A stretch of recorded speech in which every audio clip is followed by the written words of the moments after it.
right, you guys, I want y'all to listen and pay attention to this. This is facts right here. They're trying to hijack the WNBA, all the haters out there, people that got racism in them. They're trying to hijack. And the players need to do just like they done with the salary. They need to have meetings and talk to the owner and tell them they don't want that racism in the league. It took it to be more than Angel Reese for it to be shown and seen. It shouldn't have took that long. When you first found out it happened to Angel Reese, they should have been doing and saying something about it. So now let's go. Meanwhile, the Fever, they're actually back in the win column after last night's win against the Sky. But the moment that everyone is talking about, it actually came in the first quarter when Chicago's Dejanay Carrington was ejected for a flagrant 2 on Sophie Cunningham. Now, after the game, Fever head coach Stephanie White said she agreed with the call, but acknowledged that Carrington's a physical player and that she didn't think it was intentional.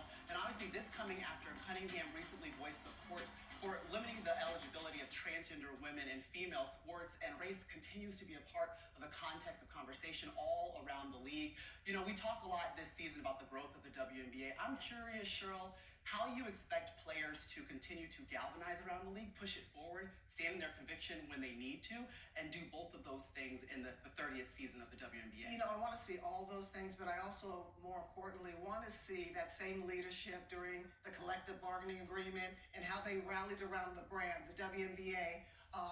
And that's what I want to see. I want them to do the same things that they did during that time and stand up for their brand. This is our brand, and not watch a bunch of outsiders hijack the league and our narrative. Mm-hmm. Yeah, I mean, this is such a nuanced conversation, probably difficult to have in a halftime segment.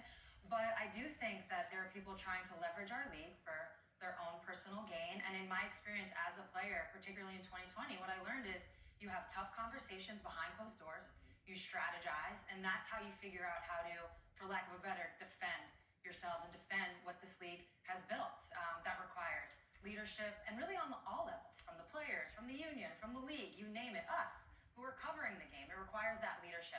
So that's what I think we need to start to do. Yeah, I love that you brought up 2020 because it's not new for WNBA players to stand up for social issues, whether it be race, pay equity, sexuality. But the difference is it seems as though every flagrant foul, every incident, every ejection has now become an indictment on the league, and it's become a cause for some social issue. And it's hard to see these wonderful players turn into ammunition for a culture war that is existing. Absolutely. That's the hardest thing to see right now, Cheryl. But that's America, and that's what we live with, but not everything is black and against white. Mm-hmm. It's just not like Bingo. Yeah, I think we fought for so many years, but in 2020 especially, to get to a point where we're talking about the basketball. Yeah. And now somehow the basketball is being used against us.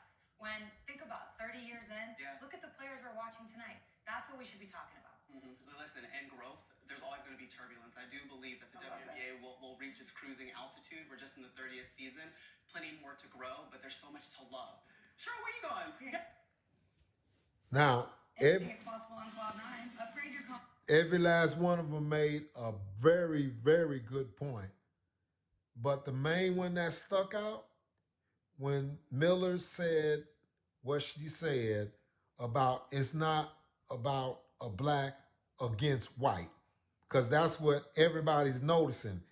Anytime something happened to a white player, it's different for a black player. So Cheryl just said it right, and I've been telling you guys, you pay attention, you notice, if anything happened to certain people on the court, they don't care.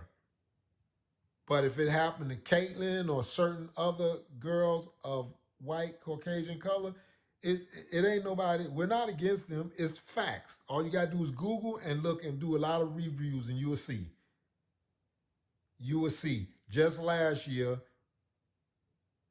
Cunningham, she done the same thing to another player. She done it to a white player, and they just gave her a flagrant 1, and that was it. She didn't get kicked out of the game or nothing.